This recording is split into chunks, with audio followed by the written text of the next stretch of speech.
The Australian Financial Review.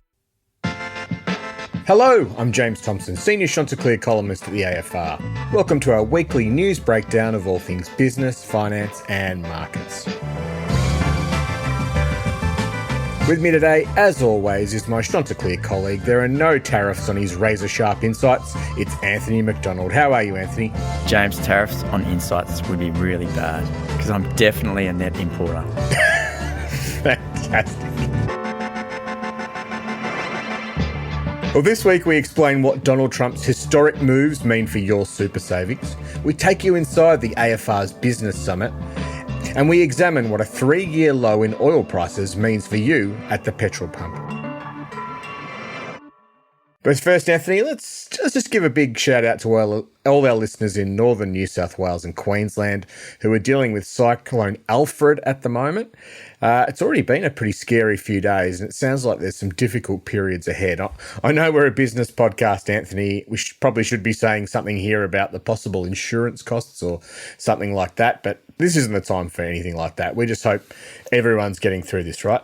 Definitely, James. I mean, we've got some listeners up there. I remember we had a question from Kevin from the Northern Rivers region about a year ago. But yeah, good luck to everyone getting through the worst of it. Good luck with the cleanup job. I agree, James. For now, this is not a business story. It's a human story. So all the best to everyone. Yeah, absolutely.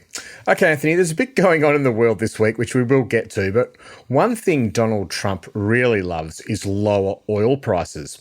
And I guess the big news is that he's sort of delivered a bit this week with prices hitting a 3-year low. Now, Anthony, can you explain why oil is falling? And will the price of a tank of petrol also be heading down soon? All right, James. Well, oil, as you know, it's all about supply and demand. On the demand side, this higher inflation environment that people seem to be expecting, they think that economic growth might fall a bit, so they think there's going to be a less of demand for oil. Now, on the supply side, or the big suppliers, predominantly out of the Middle East, they've agreed to step up their production slightly in April, but pretty much supply is going to be reasonably strong. Demand's going to be a little bit weaker than expected, so the oil price goes down. So we saw this week, James, crude oil, which is like the raw material of oil, dropped below $70 US a barrel, which was a 3-year low. But James, how does the price of oil flow through to the price of petrol? Let me run you through the numbers. Okay. In the December quarter, a litre of petrol in a capital city cost on average $1.80 per litre. Yep. Right? Got it. Now, out of that $1.80, 82 cents worth was attributed to like the raw material of actual oil, or it's, a refined petrol, but it comes from the oil itself. Yep. So it's about, you could think of it as about 45% of the cost of a litre of petrol. So James, if you have the price of oil coming down, the price of the refined oil should come down too, and make that 82 cents out of the $1.80, the 45% even lower. So James, to answer your question, the falling oil price definitely should help the petrol price. It should make it cheaper. Okay. But we don't see the full effects. It's not like the price of petrol at the bows is going to drop 10% just because the price of oil drops 10%. I shudder to ask, Anthony, but if the price of oil is only 45% of the price of petrol, what's the rest of the price of a litre of petrol made up of? Good question, James. There's 3 other bits. All right. The biggest bit is tax, excise, right? Okay. So in the December quarter, that was 65.5 cents a litre. So out of your $1.80, 65.5 cents went straight to the government in excise. Jeez. And then the other 2 bits are a wholesale margin. So that's the bit that the wholesale's taking for actually coming up with the product and supplying it. And then a retail margin, which is what the service station is taking for actually, running a business and filling up the tanks and all that sort of stuff. So, James, I'd say the price of petrol should come down in the near term. But remember, there's a lot more to the petrol price than just the cost of oil. And there's some things like tax that just aren't going to change. Yeah, fair enough. Now, James, I just wanted to quickly ask you about the second annual data dump from the Workplace Gender Equality Agency, which tells us all about the gender pay gap. Now, James, the headline news wasn't great. WGEA considers that a company with a pay gap of plus or minus 5% can be considered to have achieved pay equity, but 80% of organisations are outside of that band. But there was another element to the data this year, wasn't there, James? There was a sort of non-gender specific element, Anthony.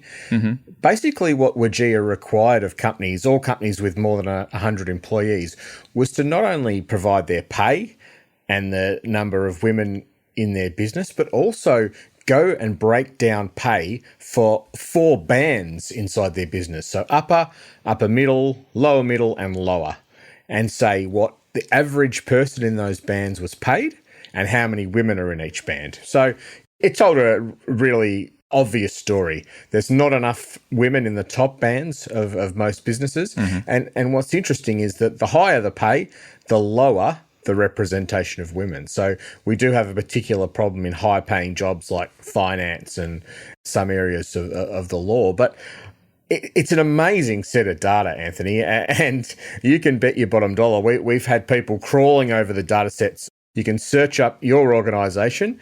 I don't know, say you work for a biscuit manufacturer. You can search up also what the biscuit manufacturer down the road is paying its people and figure out what band you're in, whether you think you'd like a bit of a pay bump, whether you're on the right end of the ladder or the wrong end of the ladder.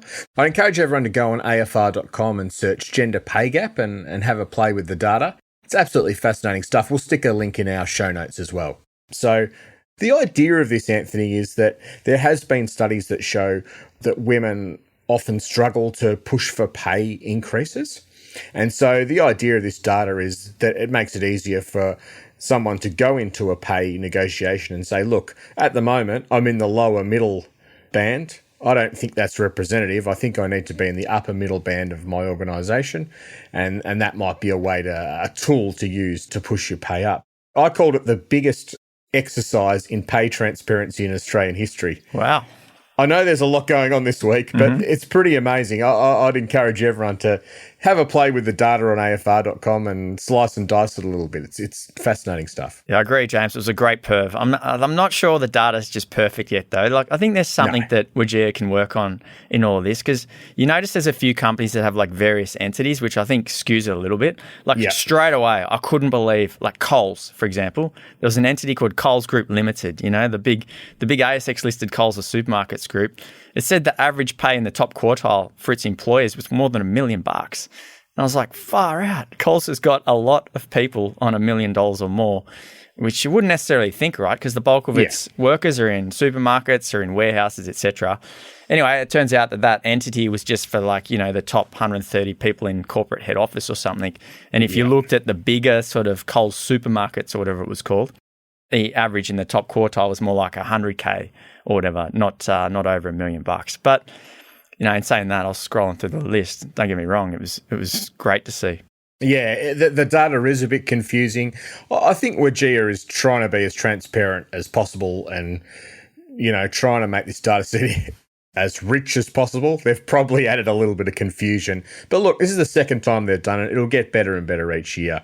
It's becoming a really fascinating annual exercise. Sure is. Okay, James, let's get to our first topic. And this week we gathered in Sydney for the Australian Financial Review's 10th Annual Business Summit.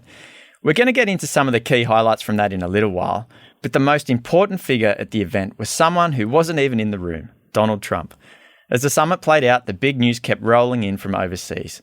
First, Trump cut military aid to Ukraine after that feisty Oval Office meeting with the Ukrainian president.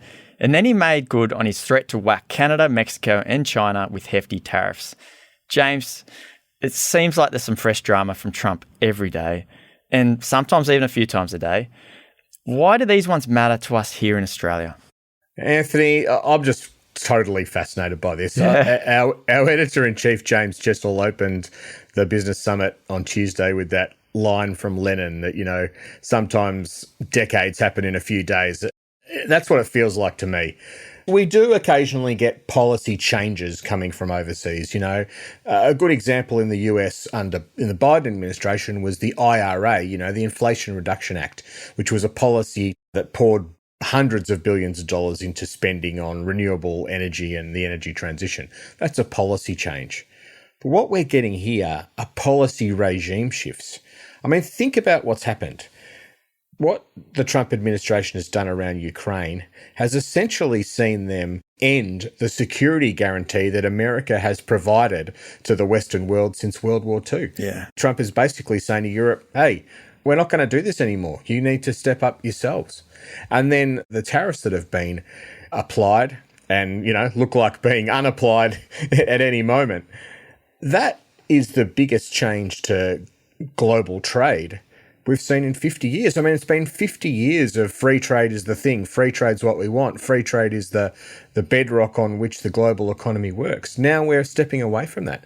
So these are massive policy regime shifts, and that has massive implications for markets.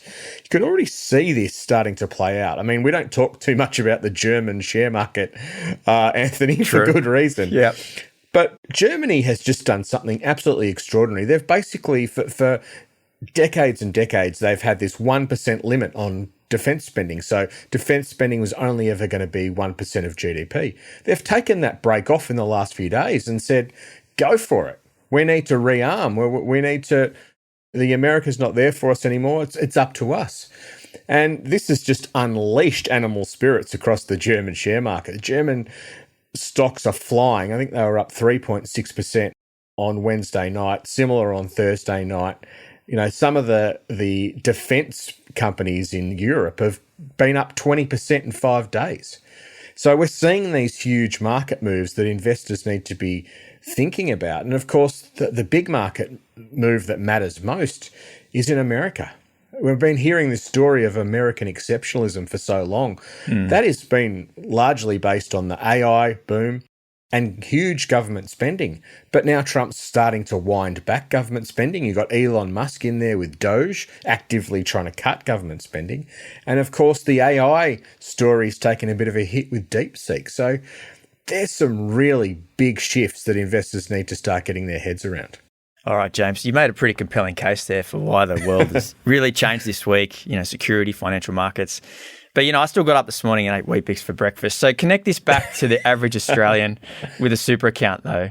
Does all this noise, does it really matter?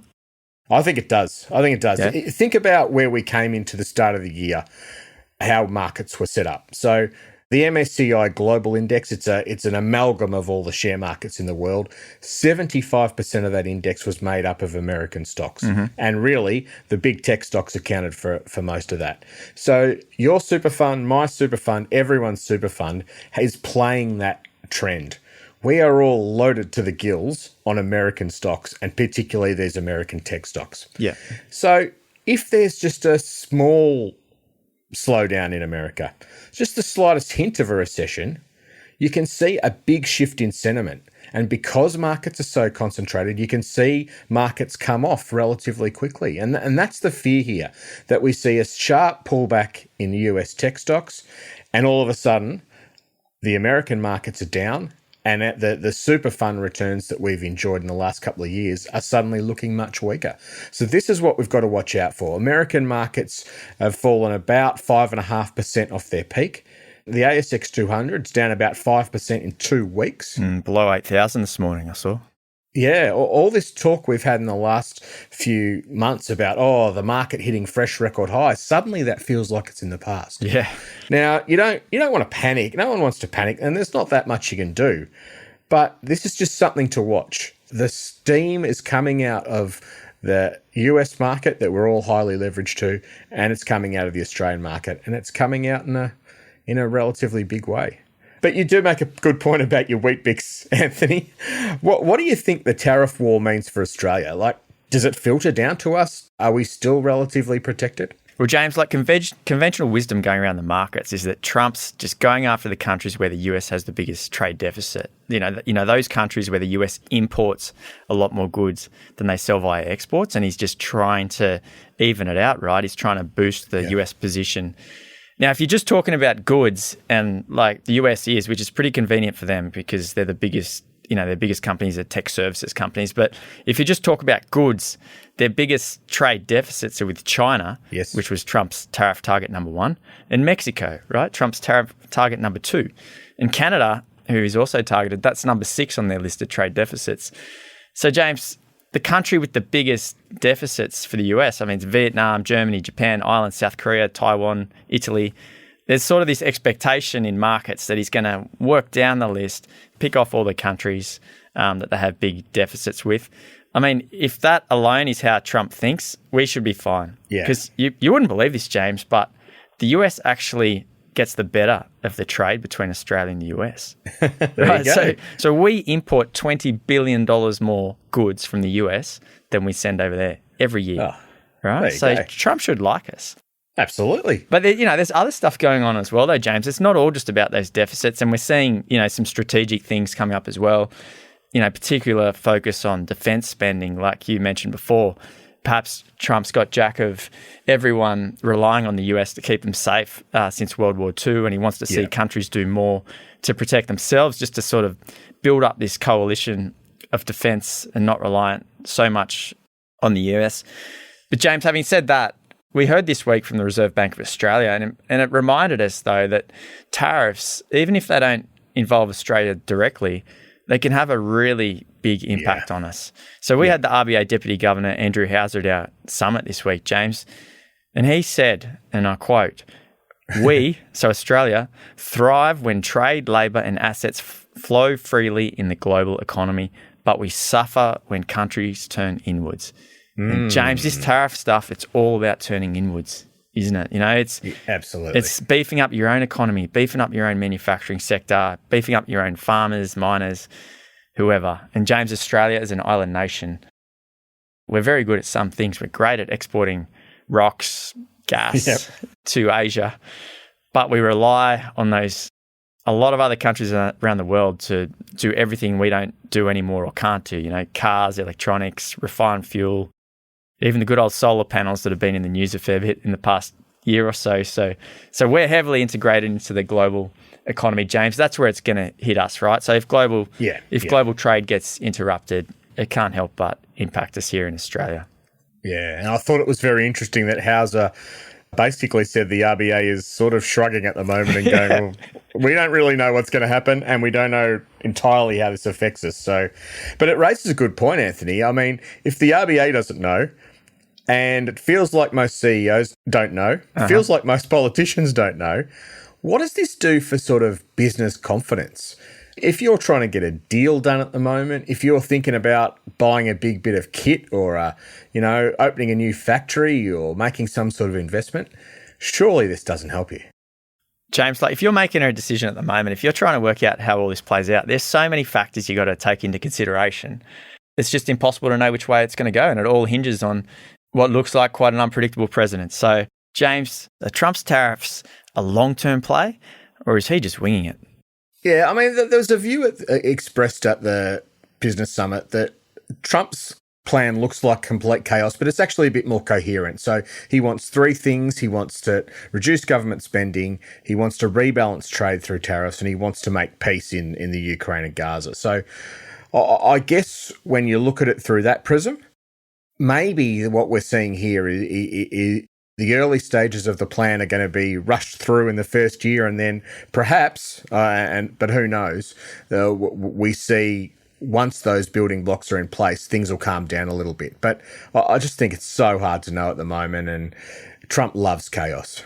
But James, I thought our former co-host, CBA Chief Executive Matt Common, had a good answer to this when we spoke to him this week. Let's not forget, disruption actually creates opportunity. So he said the CBA had been working on its 10-year strategy recently, thinking about how demographics are going to change, how trading patterns will change, what the most important sectors for the Australian economy will be, and how CBA sort of plays in that and how technology fits in. Anyway, basically what the next 10 years looks like. And he said, Trump unquestionably is a big part of that, right? I mean, he's around for the next 4 years, and whatever happens after that will happen. But so that 10-year strategy, he said, the CBA's done very well with housing growth. It's got a large retail bank, but it's starting to think that it needs to put more capital into what are going to be the productive parts of the economy, principally via business lending, where it can sort of play a role in Australia's future and make money for its own shareholders.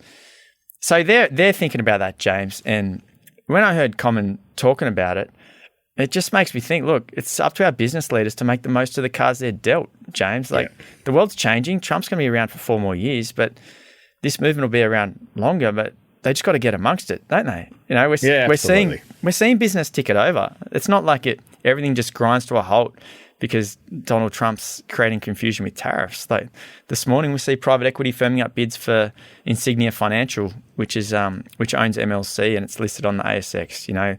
2 weeks ago, Goodman Group raised $4 billion. Star Entertainment's got heaps of parties crawling over it. So it's up to business to push on. Yeah, and look, I spoke to Emma Fisher this week. She's the fund manager from Airlie, who was on our Christmas edition. Another one, yeah.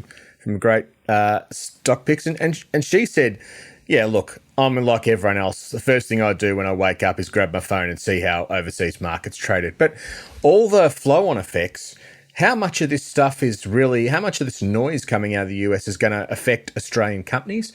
Probably not that much.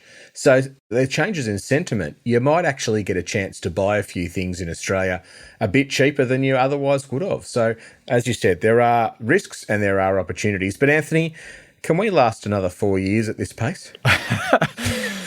Oh, man, it's going to be a big 4 years if we do. It just looks, James, like, when Trump got in last time, he beat Hillary Clinton and got elected. And I think it was a bit of a fluke and maybe he didn't expect it. We all didn't expect it. But this time around, though, it seems more calculated to me. He's got a big agenda. He's been brewing on this stuff, right? And he's wasting no time getting it implemented. And, to be fair to him, he won the election. That's what he was elected for. So, yeah. What do you reckon? You looking forward to the next 4 years? Well, look, I think it could be a long 4 years, but, we had Scott Morrison, the former Prime Minister, at the summit dinner on Tuesday night, and he made that exact point, Anthony. This administration has so much better planned. They're so much better prepared. All their people are in place. So perhaps they've got this sort of burst of stuff they want to get done, and maybe by the end of this year, they'll have a lot of those things in place and it'll calm down a bit. But, geez, you wouldn't bet on it, would you? No.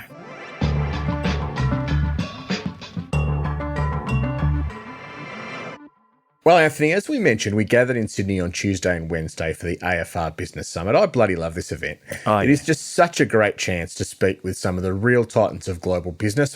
This year we had Steve Schwartzman, the co-founder and CEO of Blackstone, which you'll remember was the US group that bought AirTrunk for $24 billion. And we also had David Solomon, who is the CEO of Goldman Sachs. We had heaps of great local CEOs too. And the good thing is that everyone's able to sort of step back and sort of tackle and talk about the big issues that are facing us here and abroad and get out of the weeds, I guess, of daily business. We even had a great panel, Anthony, of CEOs from the sporting world, the CEOs of the AFL, the NRL and Cricket Australia. And of course, it's also a great opportunity to talk to the most important people of all, and that's our readers and our listeners. Anthony, I think we were both taken aback by how many people came up and told us how much they're enjoying the podcast. So it was great hearing that feedback.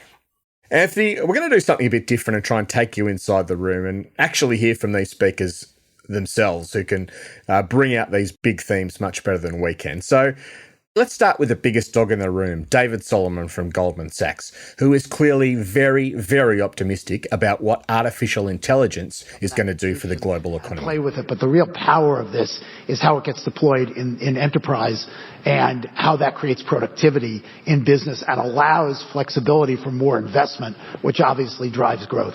You're going to see the pace of the power of this compute is going to accelerate very quickly. I spoke to somebody I respect who's much, much more knowledgeable on this than I am, who said you can expect the power of compute to double every 3 months. And at the same point, the cost of that same kind of compute capacity to have every 3 months.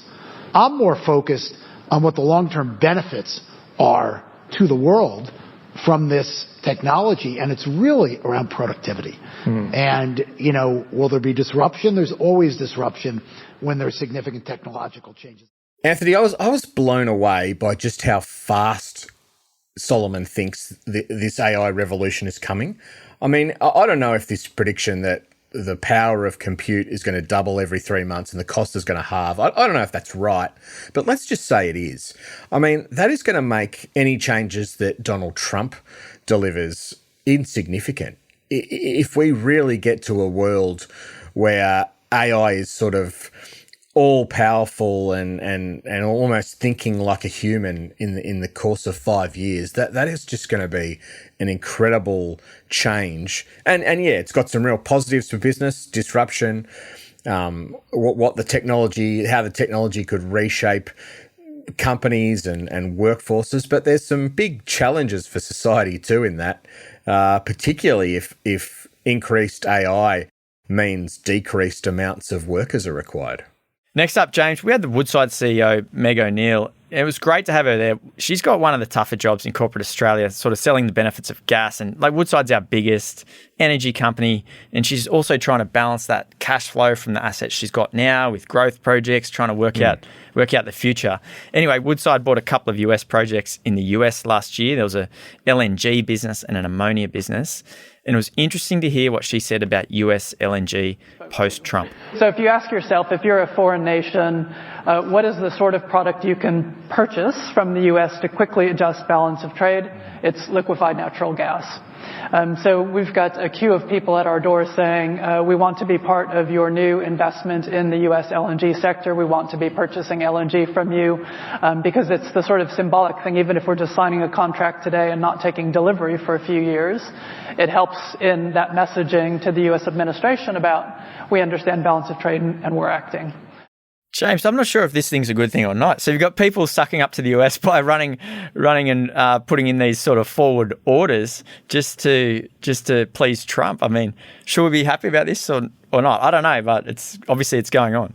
I know who is happy, Woodside and Woodside shareholders. I mean, there's been a bit of doubt about these US projects, and all of a sudden they're getting this giant geopolitical kick along. So it goes back to your point. As Matt Commons said, there's opportunities in all this too. You just got to find them.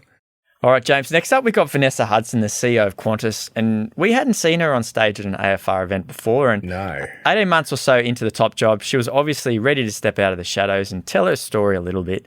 Now, you asked her a good question about the benefit of buying new planes, James, because you picked up in their results. I think they said $10 million earnings boost for each new aircraft. Technology. Yes. Those engines can fly further than the planes that they are replacing, which means that we can grow, which means that we can fly the aircraft harder, open up new routes, add more capacity onto existing routes.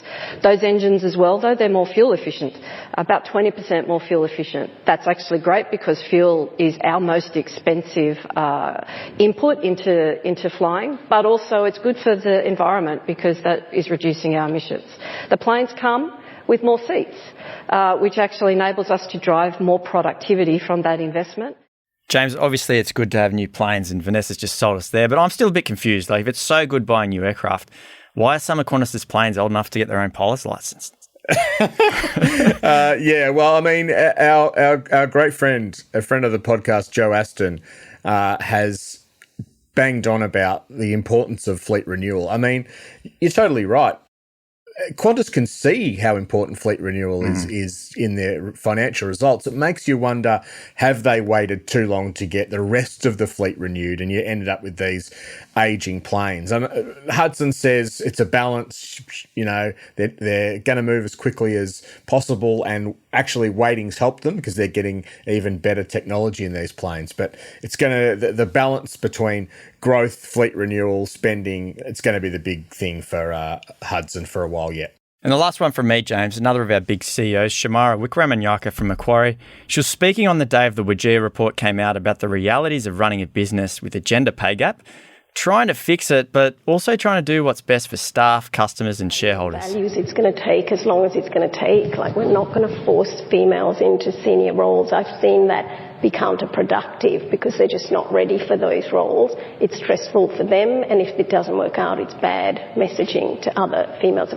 So that's on the gender point. But basically, the reason we have a gender pay gap is because we have a representation gap, as you say. So we don't have enough women relative to men in those top jobs.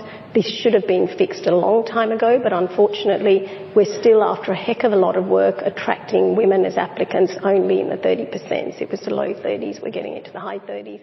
Yeah, it's pretty interesting to hear from someone who's actually living this problem, James, and like obviously Totally she's been there the whole way through as well. Yeah. Yeah, and the work that Macquarie has done to try and change this under Shamara has been amazing.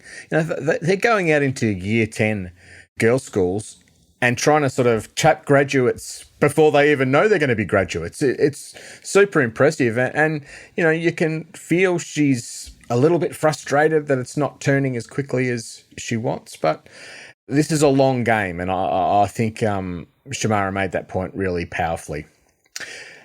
Anthony, just the last one from me. Paul Schroeder is the CEO of Australian Super. I think he's not just one of the more impressive CEOs in the super sector, but one of the more impressive CEOs in Australia. He's got a very long-term view of the world. And it was interesting, we're talking about Trump, we're talking about all these big issues, and Schroeder just reminded us there's only one thing that still is holding Australia back. I think the big burning, both productivity and cost of living problem is housing. And I think we keep underestimating how worrying housing is. This is the crisis that's facing Australia that we need to just... not drill, baby, drill. We should build, baby, build, and just get housing going as much as we possibly can. We've got all this money in our domestic houses, and we're not backing business. We're not creating new things. We're not driving productivity. So, to me, I think we should all of our pants should be on fire about housing, because if our kids can't live safely and securely, and then how can you be freed up to think positively about productivity or the future if you don't know where you're going to live? Anthony, I think build, baby, build is what the country is trying to do. But it's a great point. I've said before that housing is sort of eating the economy. It just makes everything else so hard. And I think Schroeder's exactly right. We've just got to get on top of this problem, and then we can start looking to these big picture things like how do we get productivity up. But until people feel that their kids are going to be safe and secure and with a roof over their heads, it's just hard to do anything else, isn't it? Yeah, we've only got ourselves to blame for this one, James. Like, I seriously think we're a victim of our own ambition. You know, like, I get up every morning, go to work, try and work as hard as I can. Why? To make a bit more money so you can have a nicer place to live in. Like, we put so much value on our home, and we're all out there living this rat race and all trying to go as fast as we can so we can live in a better place and all that sort of stuff. And it's got to this point now where there's this housing shortage and people actually can't afford somewhere to live in, and it all looks a bit stuffed. Yeah, absolutely. All right, Anthony, we'll come back after the break. We've got a few big bits of economic data, and I want to get an update from you on one of the most dramatic corporate situations in Australia. Back in a sec.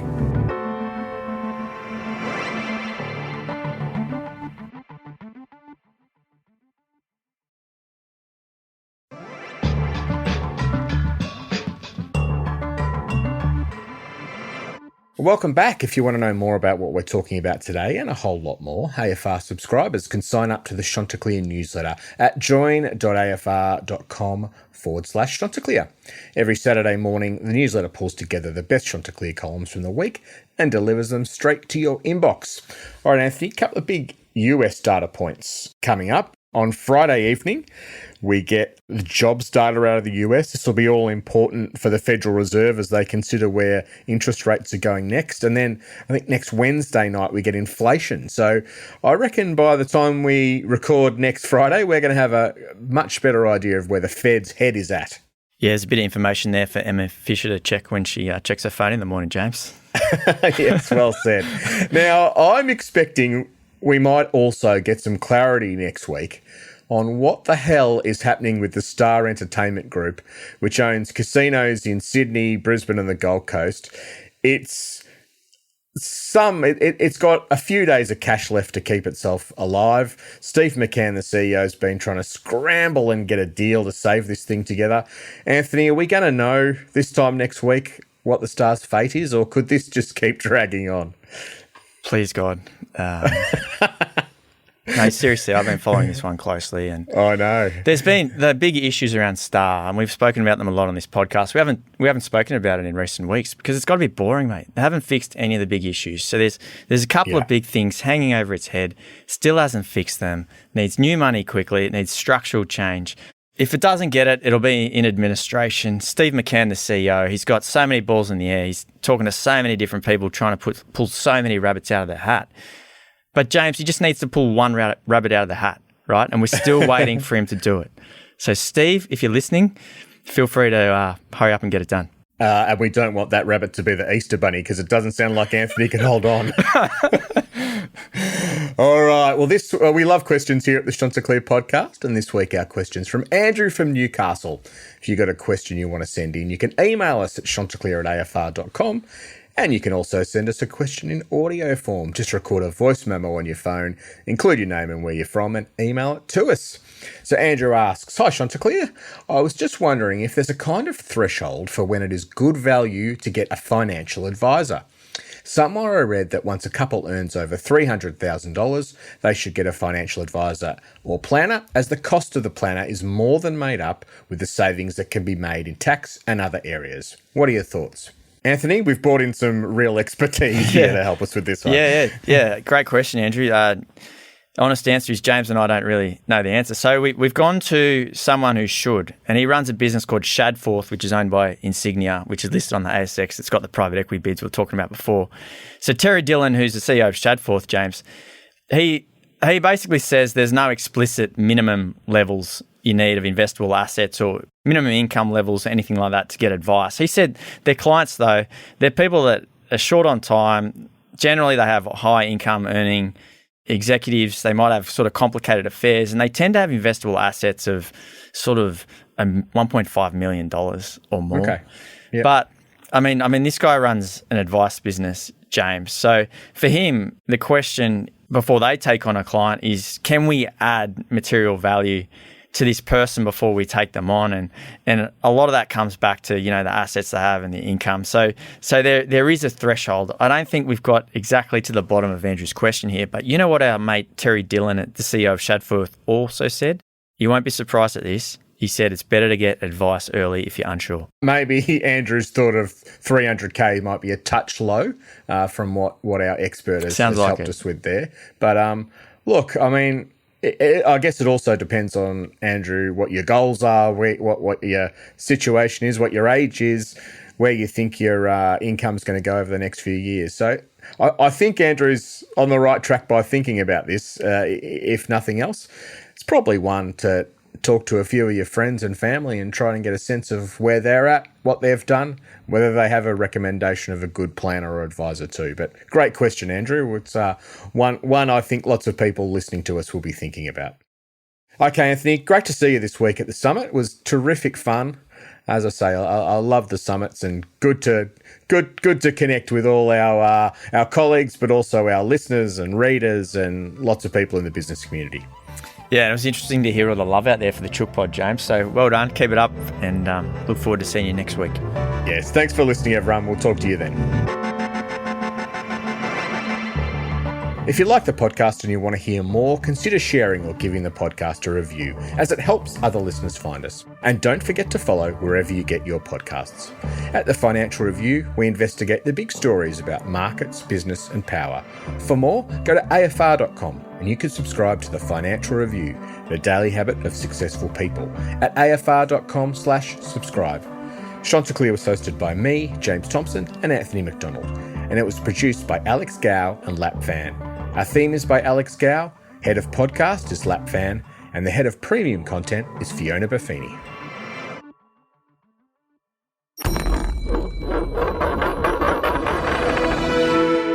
The Australian Financial Review.